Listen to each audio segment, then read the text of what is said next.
সাবেক প্রধানমন্ত্রী শেখ হাসিনা দেশে ফিরছেন। সামাজিক যোগাযোগ মাধ্যম এবং ওনার অডিও ভয়েসে উনি সিদ্ধান্ত নিয়েছেন দেশে ফিরছেন এবং উনি বলেছেন যে কোন জেলে রাখবে, কোন ফাঁসির মঞ্চে রাখবে, কিভাবে রাখবে, সে আইনের মোকাবেলা করতে চায়। খুব ভালো কথা।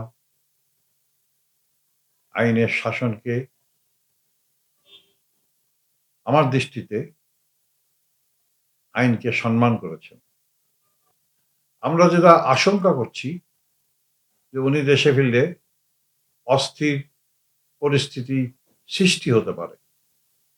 বাংলাদেশে প্রায় ৪ কোটির উপরে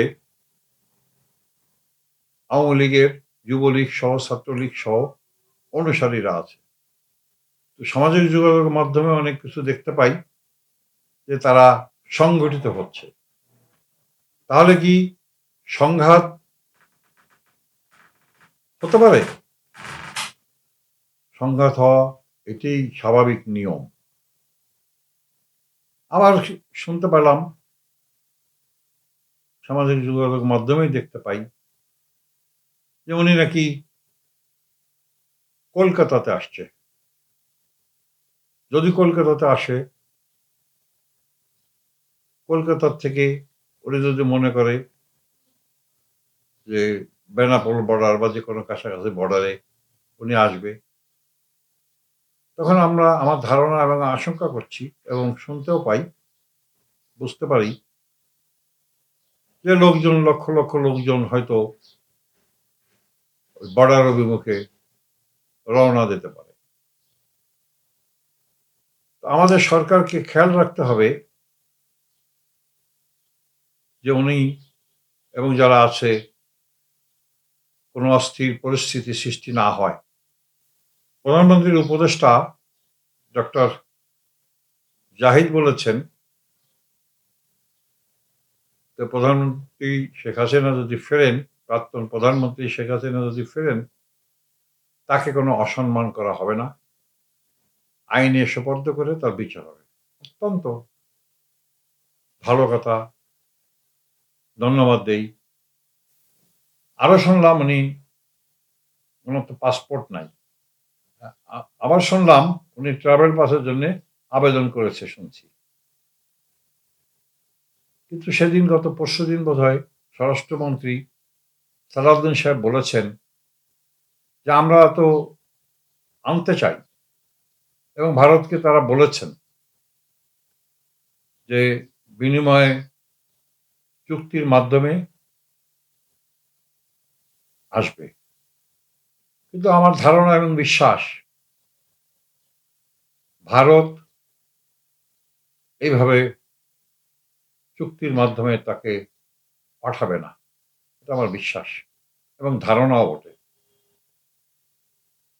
তো যদি ওনাকে আসতেই হয়, আমি সরকার বাহাদুরকে বলবো ওনাকে ট্রাভেল পাস দেখ, উনি আসুক, বিচারের মুখোমুখি হোক, সমস্যা তো নয়।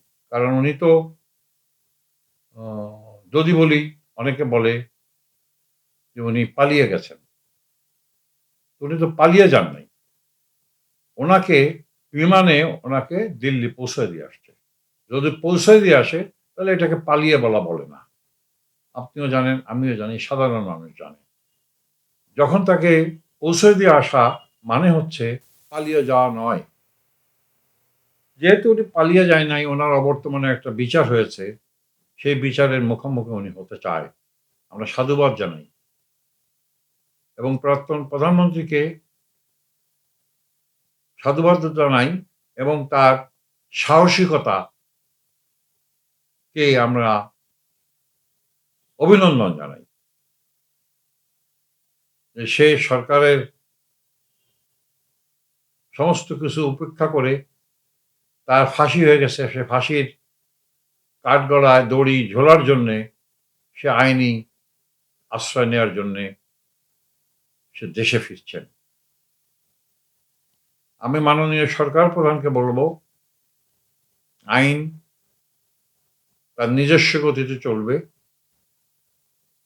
ওনার যদি ফাঁসির আদেশ হয়ে থাকে বাংলাদেশের নিয়ম অনুযায়ী, তাকে সেইভাবে আনা উচিত এবং তার সাথে সেই ব্যবহার করা উচিত।